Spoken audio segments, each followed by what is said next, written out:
Hello friends, ഞാൻ tips and ട്രിക്കിൻ്റെ പുതിയ വീഡിയോയിലേക്ക് എല്ലാവർക്കും സ്വാഗതം. ഇന്നും വളരെ യൂസ്ഫുൾ ആയിട്ടുള്ള കുറച്ച് ടിപ്പുകൾ കളക്ട് ചെയ്തിട്ടാണ് വന്നിരിക്കുന്നത്. അപ്പോൾ എല്ലാവരും ഒന്ന് സ്കിപ്പ് ചെയ്ത് കാണണേ, സമയം കളയേണ്ട. നമുക്ക് നേരെ വീഡിയോയിലേക്ക് പോയി. അതിൻ്റെ കൂടെ കുറച്ച് കിച്ചൺ ടിപ്സ് കൂടെ ഉണ്ട് കേട്ടോ. അപ്പോൾ എല്ലാവരും കണ്ട് സപ്പോർട്ട് ചെയ്യണേ. അപ്പോൾ ഫസ്റ്റ് ടിപ്പ്, നമ്മുടെ വീടുകളിൽ കാണപ്പെടുന്ന മൂട്ട. എല്ലാ വീടുകളിലും ഇതുപോലെ മൂട്ടശല്യം വളരെ കൂടുതലാണ്. അതുപോലെ ഗൾഫ് രാജ്യങ്ങളിൽ, അതുപോലെ പ്രവാസികൾക്കൊക്കെ ഇതുപോലെ അവർ റൂമുകളിലൊക്കെ ഇങ്ങനെയൊക്കെ ഒരു പ്രശ്നങ്ങളൊക്കെ ഉണ്ടാകും. അപ്പോൾ അവർക്കൊക്കെ വളരെ യൂസ്ഫുൾ ആയിട്ടുള്ള ടിപ്പാണ് ഇന്നത്തെ വീഡിയോയിൽ ഉൾപ്പെടുത്തിയിരിക്കുന്നത്. അപ്പോൾ എല്ലാവരും ഒന്ന് സ്കിപ്പ് ചെയ്യാതെ കാണണേ. അപ്പോൾ നമുക്ക് ഈ മൂട്ടേനെ തുരത്താൻ വേണ്ടി ഒത്തിരി ബുദ്ധിമുട്ടേണ്ട കാര്യമൊന്നുമില്ല. ഈ രണ്ട് സൂത്രം മാത്രം മതി. മൂട്ടയുടെ പരമ്പര തന്നെ നശിച്ചു പോകും കേട്ടോ. പിന്നെ ജീവിതത്തിൽ ആ അങ്ങനെ മൂട്ടശല്യം നമുക്കുണ്ടാകത്തില്ല. അതിനായിട്ടൊരു ബൗളിലേക്ക് ഞാൻ 1 ടീസ്പൂൺ സോപ്പ് പൊടി എടുത്തിട്ടുണ്ട്. അതിൻ്റെ കൂടെ തന്നെ ഡെറ്റോളാണ് എടുത്തിരിക്കുന്നത്, 1 ടീസ്പൂണോളം എടുത്തിട്ടുണ്ട്. ഇപ്പം നല്ല എഫക്റ്റ് ആയിട്ടുള്ളൊരു ലിക്വിഡാണ് ഇത്. അതേ രീതിയിലാണ് ഞാൻ ഇവിടെ ഉണ്ടാക്കിയെടുക്കുന്നതും. അതായത് നമുക്കിപ്പം പിന്നെ ഇതിൽ തന്നെ 1/2 ലിറ്റർ വെള്ളത്തോളം ചേർക്കാം. പക്ഷേ ഞാനൊരു 1/2 ഗ്ലാസ് വെള്ളം മാത്രം ചേർക്കണം. അതായത് അത്രയ്ക്ക് എഫക്റ്റിന് വേണ്ടിയിട്ടാണ് 1/2 ഗ്ലാസ് കൊടുത്തിരിക്കുന്നത്. നിങ്ങൾക്ക് വേണമെങ്കിൽ 1/2 ലിറ്റർ വെള്ളത്തോളം എടുക്കാം കേട്ടോ.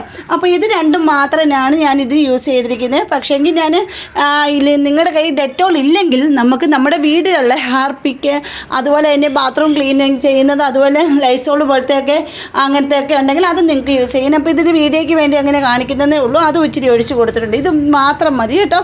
ഇപ്പോൾ മെയിനായിട്ട് ഡെറ്റോൾ ഉണ്ടെങ്കിൽ ഡെറ്റോൾ മാത്രം എടുക്കാൻ നിൽക്കുക. എന്നിട്ട് 1/2 ഗ്ലാസ് വെള്ളം കൂടെ ഞാൻ ഒഴിച്ച് കൊടുത്ത് നല്ലപോലെ ഒന്ന് മിക്സ് ചെയ്തെടുക്കുന്നുണ്ട്. അതുപോലെ തന്നെ നിങ്ങൾക്ക് ആരെങ്കിലും സബ്സ്ക്രൈബ് ചെയ്യാതെ കാണുന്നവരാരെങ്കിലും ഉണ്ടെങ്കിൽ ഒന്ന് സബ്സ്ക്രൈബ് ചെയ്ത് സപ്പോർട്ട് ചെയ്യാൻ മറക്കരുത്. പിന്നെ ബെൽ ബട്ടൺ എനേബിൾ ചെയ്ത് വെച്ചേക്കണം. എന്നാലേ ഞാൻ ഇടുന്ന വീഡിയോസിന് എല്ലാം നോട്ടിഫിക്കേഷൻ നിങ്ങൾക്ക് കിട്ടത്തുള്ളൂ കേട്ടോ. ഇത് കണ്ടില്ല, ഞാൻ ഇത്രയും മാത്രം എടുക്കുന്നുള്ളൂ. ഇതൊന്ന് നല്ലപോലെ ഒന്ന് മിക്സ് ചെയ്ത് കൊടുത്ത ശേഷം നിങ്ങൾക്ക് സ്പ്രേ ബോട്ടിലോ അല്ലെങ്കിൽ സാധാ കുപ്പിക്കകത്ത് എടുത്തിട്ടൊന്ന് ഹോളിട്ട് കൊടുത്താൽ മാത്രം മതി. എന്നിട്ട് സ്പ്രേ ചെയ്താൽ മതി. എവിടെയാണ് നമ്മുടെ കൂടുതൽ ബെഡിലാണ് മൂട്ട കാണുന്നത്.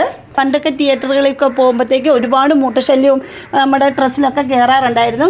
അപ്പോൾ അതൊക്കെ വന്ന് നമ്മൾ ബെഡിൽ കിടക്കുമ്പോൾ അതൊക്കെ നമ്മുടെ ബെഡിലൊക്കെ ഇറങ്ങാറുണ്ട്. ഇപ്പം അങ്ങനെ വലിയ ശല്യങ്ങളൊന്നുമില്ല. എൻ്റെ വീട്ടിൽ മൂട്ടയൊന്നുമില്ല. എന്നാലും ഞാൻ വീഡിയോയിൽ ഉൾപ്പെടുത്തിയിരിക്കുന്നതേ ഉള്ളൂ. നിങ്ങളിത് കണ്ടിട്ട് മൂട്ടശല്യം ഭയങ്കരമായിട്ടുള്ളവരൊക്കെ ഇതൊന്ന് ചെയ്ത് നോക്കൂ കേട്ടോ. അപ്പോൾ അതേ ഞാനൊരു കുപ്പിയിലൊക്കെ ഒഴിച്ചെടുത്തിട്ടുണ്ട്.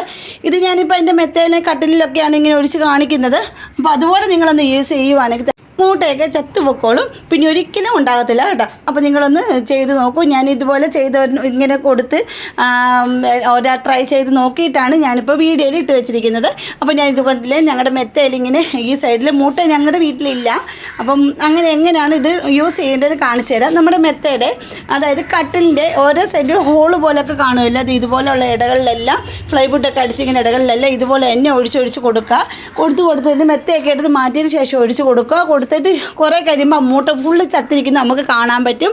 അതുപോലെ തന്നെ ഈ മെത്തയിലൊക്കെ ആണെങ്കിൽ അടിച്ച ഒരു മെത്തയൊക്കെ മാസത്തിലോ ആഴ്ചയിലോ ഒന്ന് നിങ്ങൾ മെത്ത വെയിലത്തിട്ട് നല്ലപോലെ ഉണക്കിയെടുക്കുന്നത് നല്ലതാണ്. അതുപോലെ പറ്റുമെങ്കിൽ കട്ടിലും ഇതുപോലെ മരുന്ന് ഒഴിച്ചതിന് ശേഷം വെയിലത്തിടുന്നത് നല്ലതാണ്. അപ്പോൾ അങ്ങനെ നിങ്ങൾ അതുകൂടെ ഒന്ന് ചെയ്ത് നോക്കൂ. വളരെ നല്ലൊരു സൊല്യൂഷനാണിത്. 100% വർക്കാണ് കേട്ടോ. അപ്പോൾ നിങ്ങളൊന്ന് ചെയ്ത് നോക്കി ഇഷ്ടപ്പെട്ടെങ്കിൽ ഫ്രണ്ട്സിനൊക്കെ ഷെയർ ചെയ്തുകൂടെ സപ്പോർട്ട് ചെയ്യാൻ പറയണേ.